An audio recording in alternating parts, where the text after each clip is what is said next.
to our channel. So today I will discuss radicals, multiplications of radicals. So sa example natin number 1, pag yung index ay the same, so pwede natin siya i-multiply. So same, ang index na ito, index ay 2. So 2 yan dyan kasi square root ito So 2 yan, meron yan 2. So pwede natin siya i-multiply ito, 4 times 2, so 8. Ito hindi natin pwede siya multiply sa labas siya. Sa loob siya ng radical. So ito lang pwede natin siya multiply, tsaka ito. So 8. Then, ito, pwede natin i-multiply ito, tsaka ito. So 3 times 27 ay 81. Then, square root ng 81 ay 9. So, i-multiply 8 times 9 ay 72. So, madali lang, no? So, example tayo number 2. Number 2, multiplications of radical. So, napansin natin yung index niya ay 3. Dito ay 3. So, same siya. So, pwede natin siya i-multiply. So, ganyan lang. So, 3. 2 times 8 ay 16.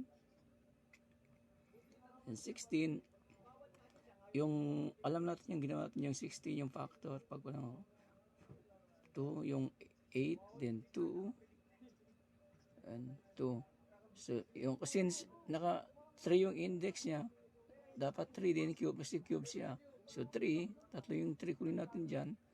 So, magiging ganito siya. Dito siya, atin lagay. So, 3, yung 1, 2, 3, 3, at saka yung isa, walang siyang, hindi tatlong pare. So, isama natin siya 2. Pwede natin siya iwalay. So, 3. Ito. And, dyan. Ito yung index niya ay 3. So, ilabas natin siya kasi same siya. Kasi 8 to 2, i-expand natin sa maging 8. Yung cube root ng 8 ay 2. So, ilabas natin siya. So, yung 2 niya, yung cube root niya. Ito. Kasi 3 ito, 3 dito. Ilabas natin yung si 2. So, ito hindi pwede ilabas kasi yung magiging answer niyan ay... Pero kung sanay na tayo, mas madali na yung solution natin gawin. Ganito na. So, pag ganito, yeah. So, maging cube. So, 2 times 8, so maging 16. 8 multiplies sa 16, yung factor niya. So, ang cube root ng 8. Then, ito. Ayan, answer. Example natin number 3. Yung index dito ay 3. So, dito ay 2. So, square root siya, 2 yan. So, hindi sila magkapareha. So, hindi natin siya pwede i-multiply. So, paano natin gagawin to? So, ang gagawin natin, yung kunit yung LCM ng index niya. Ito. So, LCM ng index, ay magiging, kasi 2 ito, i-multiply natin yung kay 3. So, magiging yung LCM ng index ay 6. So, L6. Then si 6, ito. So, change na natin yung index niya. Yung index niya dito ay magiging 6 na. Kasi yung in-multiply natin siya. So ito magiging 6 na dyan.